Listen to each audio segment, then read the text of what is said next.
Hey guys, how's it going? My name is Joe Tyrrell and welcome back to GP Blog. We're in the closing stages of the hottest title race since 2016, and Max Verstappen has one of the biggest leads since the early stages of the season, albeit still a very slender one. There are 5 races to go, and in the past the title has been sealed by now, but it looks like it will go down to the wire between Hamilton and Verstappen. However, how many points do the pair actually need to win the World Championship?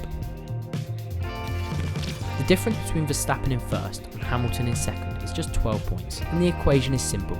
If either of the two have a lead of 27 or more points, by the time Abu Dhabi comes around, they'll be crowned champion, as there is only a maximum of 26 points up for grabs at each race. If Verstappen was to win each of the next 4 races and take a fastest lap bonus point, he'll sit on 391.5 points, ahead of the Abu Dhabi Grand Prix, with Hamilton only able to make 347.5 with 4 P2 finishes. This would mean the title would be done and dusted, and Verstappen would be crowned world champion for the first time. This is the earliest a world championship can be won if Lewis Hamilton finishes in the top 2 at each of the remaining races. Before we get into what Hamilton needs to win the title, my stats are telling me over half of you watching our videos aren't actually subscribed to the GP Blog channel. So if you want to stay up to date with the latest content on all things Formula 1, hit the subscribe button and most importantly, turn on notifications, because then you'll know as soon as we drop our hottest and latest content. Let's get back into it. What if Hamilton top scores? Well, if Hamilton scores a maximum at each of the next 4 races, he'll score 379.5 points, only 16 clear of Verstappen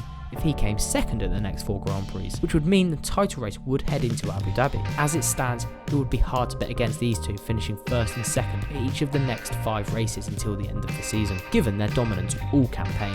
What is the earliest the title can be won? Well, with a lead of 12 points, Verstappen is in prime position to win the title, and with some of his favourite hunting grounds coming up, he'll be relishing his chances. If Hamilton DNFs the next 2 races or fails to score, and Verstappen then finishes second or higher in Qatar, even if Hamilton won with a bonus point, the Dutchman would be 56 points clear and he would hold an unassailable lead. Hamilton, meanwhile, still has a 12-point deficit to overturn. If the Brit wins with a fastest lap in Mexico and Brazil, he'd lead by 40 points. If Verstappen then finished P4 in Qatar and Hamilton won, a record 8th title would be sealed. If my calculations are right, that is the earliest the title can be won by either driver. However, if I am wrong, please let me know in the comments below. What happens if it's a draw? With the title race being so closely fought, it is possible we could face a draw. Now, this wouldn't mean the title would be shared.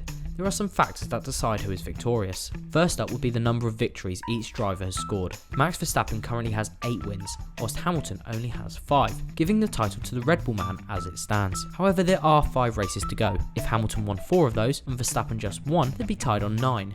Meaning the driver with the highest number of P2 finishes would win the title, which is currently 6-5 in favour of Lewis. And if that's then tied, P3 finishes will decide who is world champion, and so on. You're probably wondering, but Joe, what are the chances of this actually happening? Well, the odds of this highly unlikely and extremely confusing scenario occurring probably has higher odds than Leicester City's 5,000 to 1 charge to the Premier League title in 2015-16. Translate it into Formula 1 terms, I'm more likely to stay up to watch the Japanese Grand Prix next year. It just isn't happening. What races are left? Next we head to Mexico, a track notoriously strong for Red Bull, before we head to Interlagos and Brazil, where Red Bull will once again be favourites and have been the main force over the track at the last 2 years. Qatar and Saudi Arabia are toss-ups. We don't know what to expect really, and whichever team has done better planning could strike a decisive blow. We closed the season in Abu Dhabi, and although Max won there last year, Mercedes have been strong there in the past, so it is really close to call. Taking all that into consideration, I still have absolutely no clue as to who is going to win this title race, and I fully expect it to go down to the last lap of the last race in Abu Dhabi. I've been Joe Tyrrell. I hope my maths is right, and I'll catch you next time.